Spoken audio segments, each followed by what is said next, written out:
অজস্র ধারায় চলছিল বৃষ্টি আর সাথে মেঘের গর্জন, আর আমরা আমাদের পেট পূজাতেই ব্যস্ত। এই খাবারটার জন্য আমরা অনেক পরিশ্রম করেছি, এই খাবারটাকে এত সহজে আমরা ফেলে তো দিব না। হ্যালো গাইজ, আজকে শুক্রবার আমার ছুটির দিন, তাই ব্যাগ হেলমেট গুছিয়ে বেরিয়ে পড়লাম বাড়ি থেকে। সারাটা সপ্তাহ আমার অনেক খাটনি যায়, তাই শুক্রবার দিনটা একটু মজা না করতে পারলে আমার একদমই ভালো লাগে না। ভাবছি আজকে আমার মনের মতো একটা খাবার তৈরি করব, চ্যাপা শুটকি দিয়ে কচুরলতা আর সাথে গরম গরম ভাত। আহা হা। চলে আসলাম এখন শুটকি মাছের বাজারে। এখানে অনেক ধরনের শুটকি মাছ পাওয়া যায়, তবে কচুরলতায় চাপা শুটকিটা দিলেই সব থেকে বেশি স্বাদ হয়। তাই নিয়ে নিলাম কিছুটা পরিমাণ চাপা শুটকি, আরো সাথে আধা কেজি মুরগির মাংস নিয়ে নিলাম। কিছু না কিছু বানিয়ে একটা খাওয়া যাবে। আমার সাথে আজকে যাচ্ছে বুদ্ধ ভাই। বুদ্ধ ভাই আমার জন্য এখানে অপেক্ষা করছিল। চলো বুদ্ধ ভাই চলো। এতদিন বৃষ্টির পর প্রচন্ড রোদ দিয়েছে আজকে, গরমটাও খুব বেশি। এটা আমাদের পার্শ্ববর্তী একটা গ্রাম। গ্রামের রাস্তাগুলো দেখেছেন, খুবই সুন্দর, একদম সবুজে সবুজ। আমরা যাব এখন কচুরলতা আনতে। নদীর ধারে গেলেই অনেক কচুরলতা পাওয়া যাবে। কাল রাতে আমাদের এদিকে অনেক বৃষ্টি হয়েছে, তাই জায়গায় জায়গায় কাদা হয়ে আছে। এই তো চলে আসলাম আমরা সেই জায়গায় যেখানে কচুরলতার কোনো অভাব নেই।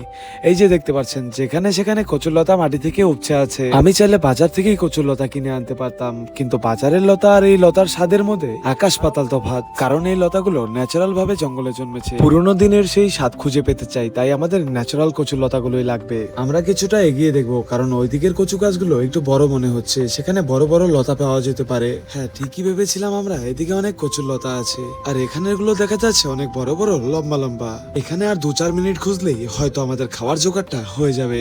যে কোনো সবজি, যে কোনো কিছু নিজে হাতে তুলে রান্না করে খাওয়া দাওয়ার মজাই আলাদা।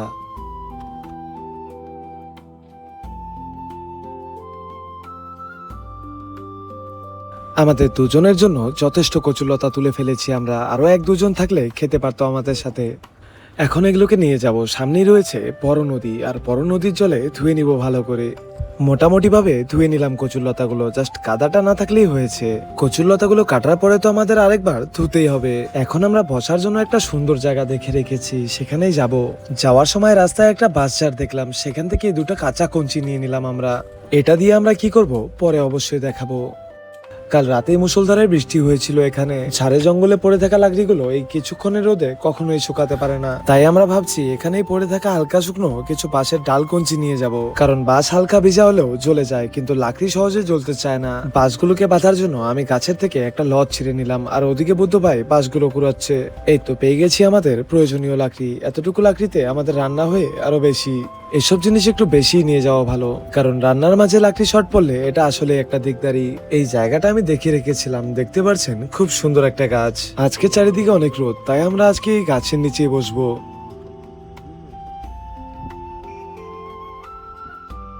তবে কিছু মানুষ এই জায়গাটিকে খুব খারাপভাবে নোংরা করে গেছে।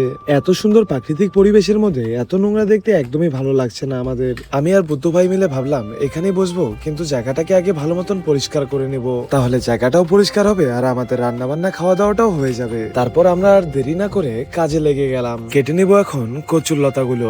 উপর থেকে ছালটা সরিয়ে কেনি আঙ্গুল সমান পিস করে নিলে সব থেকে ভালো।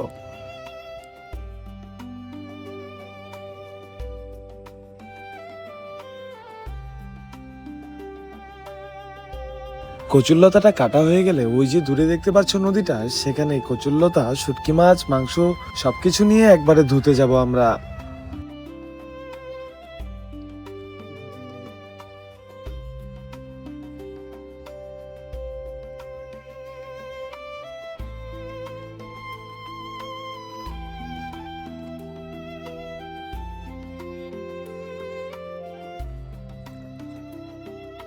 ধুয়ে নেওয়া হলো কচুরলতা, শুটকি মাছ, ধুয়ে নেওয়া হলো মাংস, ধুয়ে নেওয়া হলো সাথে চালগুলো।